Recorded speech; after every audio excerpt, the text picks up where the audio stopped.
Okay, so you have reached Level Up with Janet E on YouTube. So glad to have you back in the house today.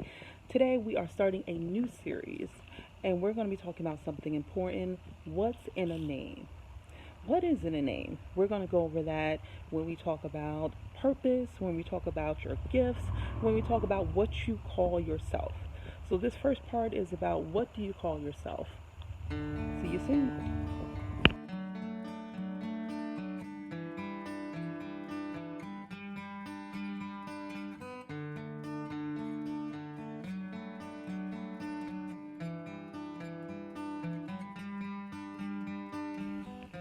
Welcome to Level Up with Janet E. Today, as I said in the intro, we are talking about what's in a name and how does that go with your calling and your purpose. So, the first thing I want to talk about is what is a name. So, we can talk about the proper names, which is, your proper first name, your surname, which is your last name. My proper name is Janet. My proper first name. You can also talk about names in terms of roles and what you do. So let's say, I'm a dancer, or I'm a mother, or I'm a daughter, I'm a sister. So these things you can also define yourself as in terms of a name. So as a role, as a worker, whatever you do for a job. So all of these things kind of fall into line in terms of your name.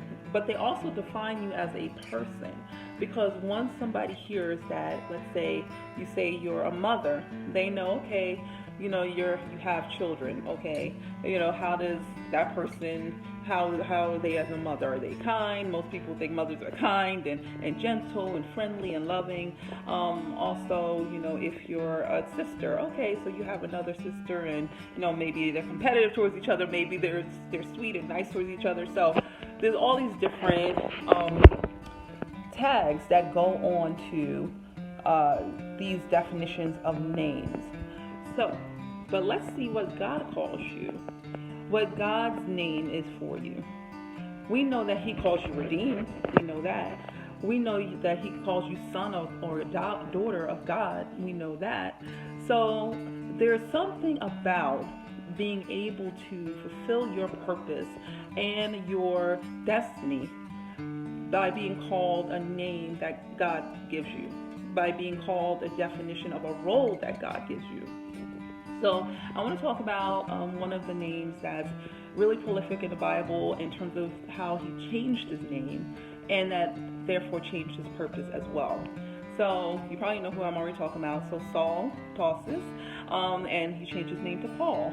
So Saul was a Hebrew or Jew who vilified Christians, for lack of a better word, just vilified Christians, and went across his area and basically had issues with Christians, but also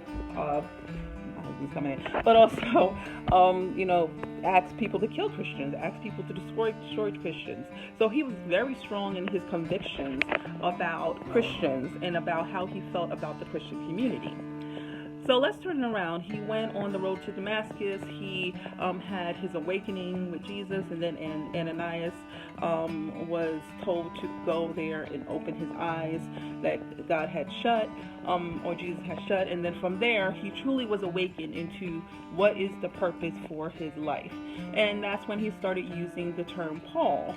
So from there, we can see that his purpose changed based upon his name. And vice versa, his name changed based upon his purpose.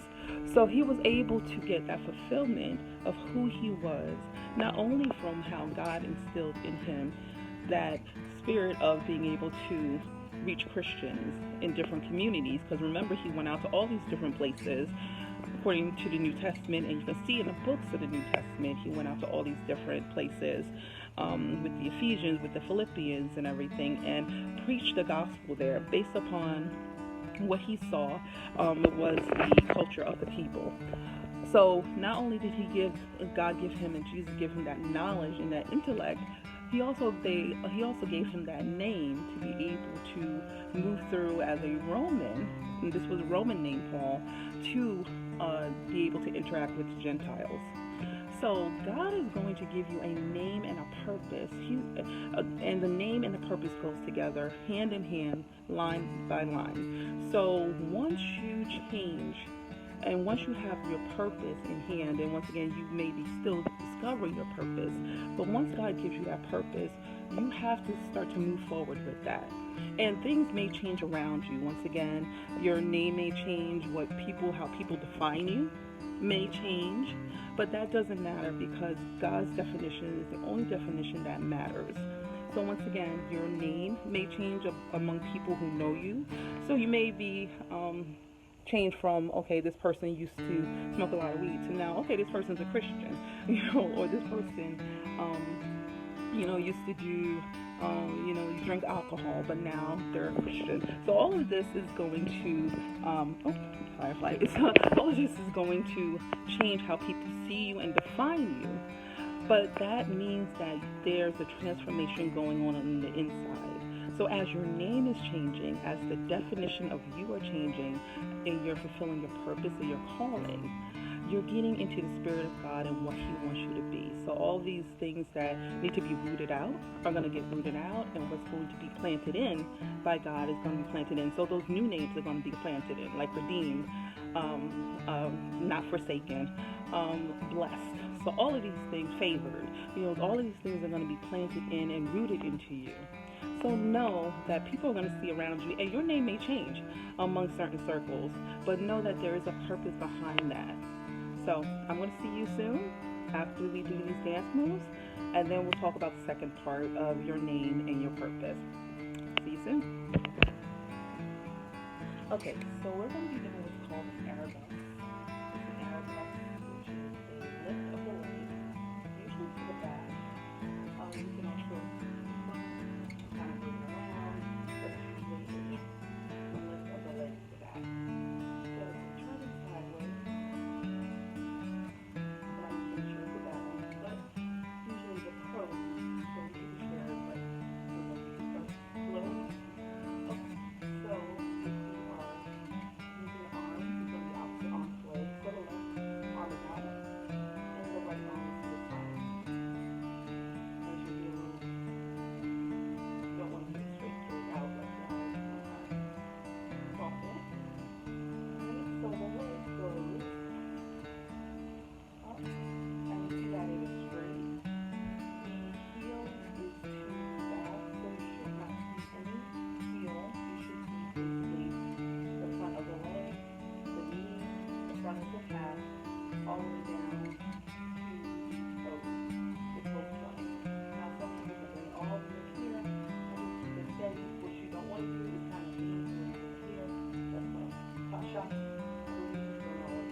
And you want to make sure your hips are square. So if you want to hold it, and your legs are fluffy straight. And you can bring it down into your legs. Okay, which is good. So let's do the other side. So once again, opposite arms out to the legs. If you want to do the legs and arms together, we're going to do a 4 count of lift up. So this is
All right, other side.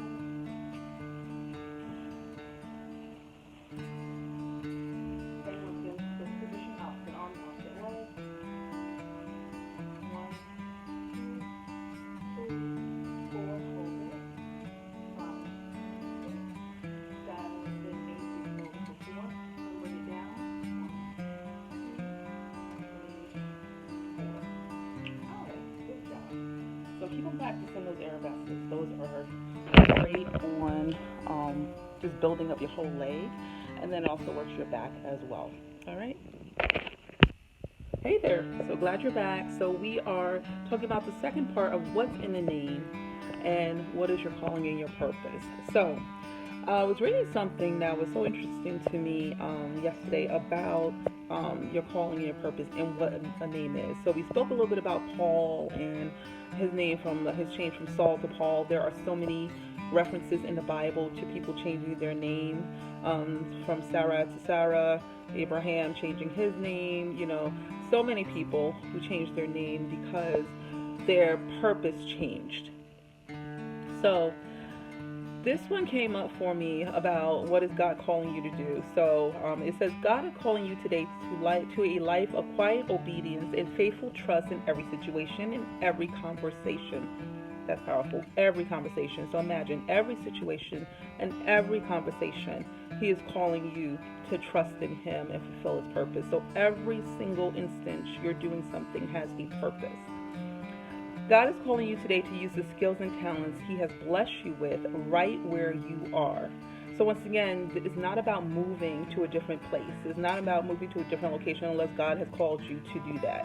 It's not about moving to a different job unless God has called you to do that. It's not about speaking to the right person unless God called you to do that. It's about right where you are, God wants to use you. And it says God's call in your life is tremendously freeing. And for His call in your life is for you to be you. So I thought that was so powerful because a lot of people think that, okay, now that I'm a Christian, I'm going to have to be holier than thou. Yeah, you got to be holy and you got to be righteous. But God wants you to connect with people not on a level of legalism, but on a level of relationship. So just like He's trying to have a relationship with you, He wants you as a Christian to have a relationship with believers and unbelievers alike so you could bring unbelievers in the fold. The Great Commission calls that we disciple. We go out there and disciple. We're not discipling to other Christians. We're discipling to unbelievers so we could bring them into the fold and have their souls saved for the kingdom. So what we're doing is not a form of bondage. It's a form of freedom when God fulfills us with our purpose and gives us our name and our calling. Because not only are we now free to be truly ourselves, we are free now to expound that person onto other people and for a positive sense and for a righteous sense. So as God is pouring into you and telling you what your calling and your purpose is, you are going to pour into other people. Okay, so that's what it's about. It is not about God pouring into you just for yourself. There has to be some end result from that has to fulfill the Great Commission, which is to bring more people in, to save more souls, to have more people that God will say have souls and be able to bring into the kingdom for His use, for His purpose. So now they can use their purpose. So it's a never-ending domino effect. As you use your purpose, as you fulfill your calling, and know your name, then from there, you're going to help others fulfill their purpose, know their name, and know their calling as well. So the next time, we're going to talk about some of the examples from the Bible about the calling and what your name is. We talked about Paul today. We're going to talk about a few others. We're going to bring a couple women into the fold. So I want you to stay put for next week. You don't have to sit here all week and wait for it, but I want you to stay put and be ready for next week as we talk more about what's in the name. It is powerful. And know that your name has a purpose. God calls you redeemed. God calls you children of Him. He calls you all these things because He wants you to know that you are His and He's going to take care of you. All right, I love you all the time, all day long, all week long, all year long. And I want to see you next time on the next Level Up with Janet E on YouTube. Have a great one.